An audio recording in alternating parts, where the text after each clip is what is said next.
I am Wesley. This is the final project for week 8. I have selected the interview someone uh, who treats mental illness. I have with me an ER nurse. This is Heather, and yeah, this is going to be the interview. So we'll get into it. First off, how long have you been an ER nurse? For 6 years. Very good. And what disorders, mental disorders, would you say you come across regularly or perhaps more frequently in the ER? Probably depression and anxiety are the two biggest ones. And then deal with a lot of manic behavior and drug-induced mental health type issues. Okay. It kind of lines up with what we learned in class. Depression and anxiety are the two most prevalent that we've learned about in the general. Do you mind explaining the process in that treatment when a patient comes in with a mental disorder? Sure. It kind of depends on the severity of the disorder and the circumstances surrounding it. We'll ask you a couple of general triage questions. If you are suicidal or homicidal, you can't leave. So you get changed into paper scrubs. We ask everybody to provide a urine sample. We'll do blood work. Depending on the age, we'll do an EKG, chest x-ray.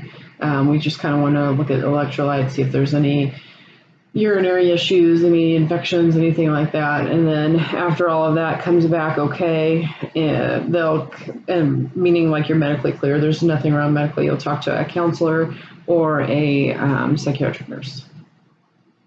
Okay. And then from there, you'll either be cleared to go home and follow up with an outpatient counselor, or you'll be admitted to either our facility if you're 65 or older, or you'll be transferred to another facility. Okay. So that's the process that everyone would go through if they are suffering through that. Can you explain what it's like to care for a patient with mental illness or a mental disorder? Oh man, it's kind of it's dependent upon the patient, and everybody is different. So, somebody who comes in and says, I'm depressed, I've just been having these suicidal thoughts, I need help. Obviously those are going to be some of the easier patients to care for. I feel like sometimes I can really sit down and talk to them and, just let them kind of get some things out, and they're here for help. And, it's nice to be able to provide help for them. If you come in and you are high on meth and you want to kill some cops and you're violent, those are more difficult patients to take care of. And that requires security, which, our security team has recently started carrying guns because the patients are getting more and more dangerous. So there's a wide variety. And then, of course, we also take care of children with mental health issues. And I feel like we're seeing younger and younger. I think maybe the youngest I've seen is 6 who is having suicidal thoughts. And those are hard to take care of because that's just a sad situation all around. Right. So it just varies. It's different for every case. Wow, that's interesting. 6 years old. That's how would you even? I don't know. How does that even come into your mind? It's usually a parenting issue, a household issue. There's a lot of other things going on. So when you experience something like that or a patient like that, what resources do you have at your disposal to help guide them to where they need to go or get the help they need? Again, it's really just dependent upon the help that they do need. If you're not suicidal or homicidal, you are essentially referred to outpatient care. Advice to follow up with your primary care doctor or a psychiatrist or something like that. If you are suicidal or homicidal, we'll try to get you placement. But sometimes nurses will feel like this patient really needs to be placed. They can barely care for themselves. they're manic, but if they're not a danger to themselves and they're not a danger to anybody else, we can't legally keep them, and oftentimes we have to let them go, even though it doesn't seem like it's appropriate to let them go. You know, you can only do so much. In situations like that, do you see these patients come back to you? Oh, yeah. Yeah, because if there's a patient that is so severe that an ER nurse especially thinks that they really need to be placed, which is difficult if you're not suicidal or you're not homicidal. If you're suicidal or homicidal, it's very easy to place you because legally we have to do something. Okay, sure. But if you're manic and you're not suicidal or homicidal, you're not a danger to anybody else. You're just going through a manic phase. We let you go. I see these patients come in because they get arrested. The cops will bring them in because they're manic in jail. They're disrupting the other prisoners. So they come in for treatment, and it's the same vicious cycle over and over. Well, I appreciate you kind of laying out the current process.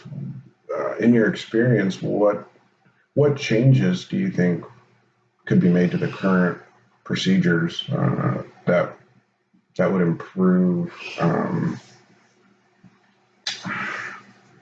the handling of mental disorders, or I guess would be a more efficient way? I don't even know if that's the right way to phrase that question, but do you think there's things we could do better? And I assume these procedures are standard in ERs across the board.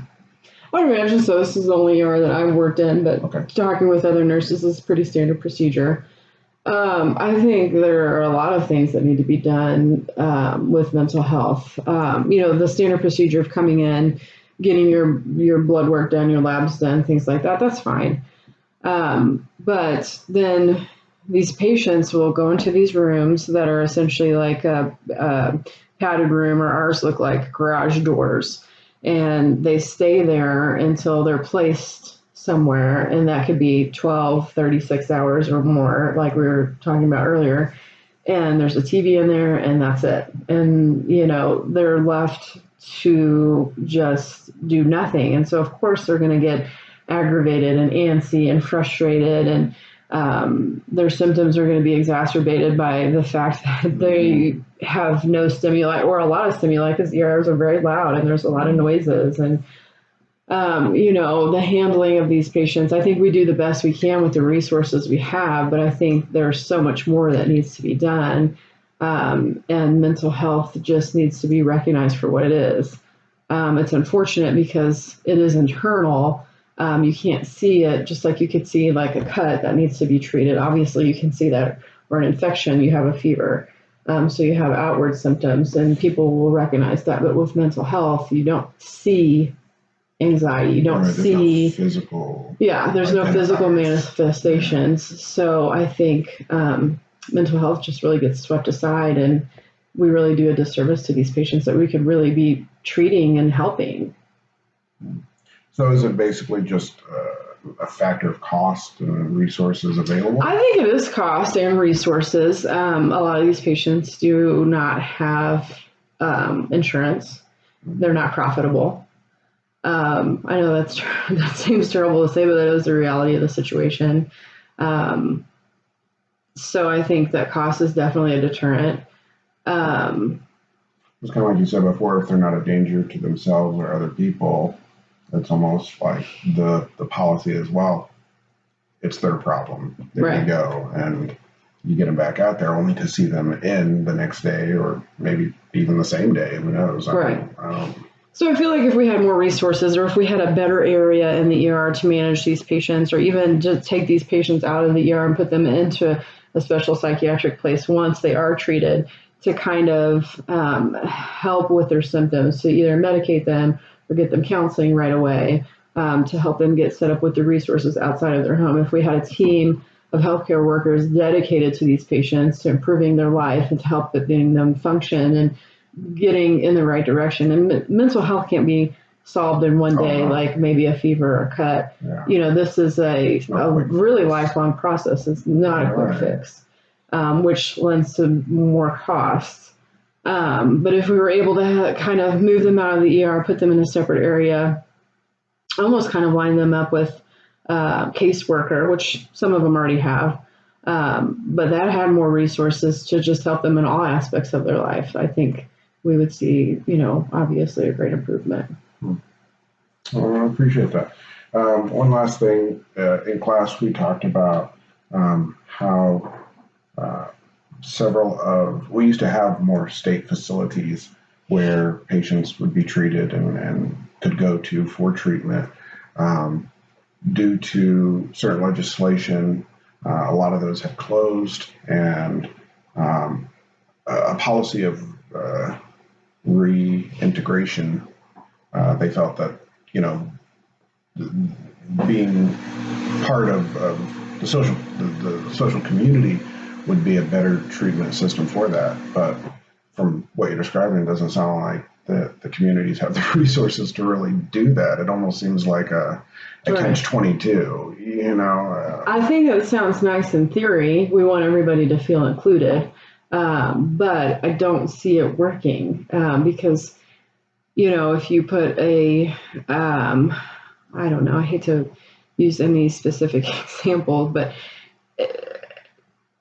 it's like these people, if you put somebody with schizophrenia into a group of people who don't have schizophrenia, and then they have episodes or go off their medications or, suddenly start hearing voices, they're going to feel so different and so out of place. And you can't identify with that. You and I can never identify with that. Sure. We don't have schizophrenia. Right. So to just say, we're going to close down these facilities, you go out in the public, you deal with this on your own. We want, you're just a part of everyone else.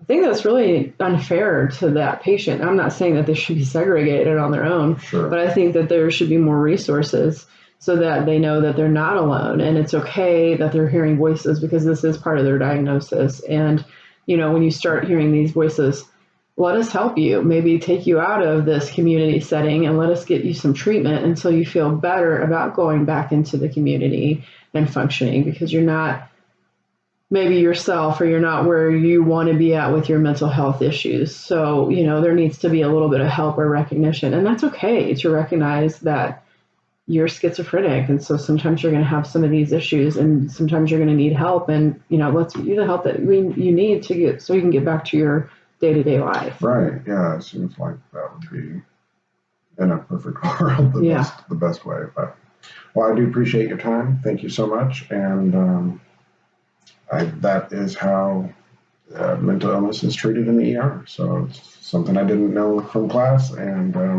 hopefully that is something that we found useful. So thank you again.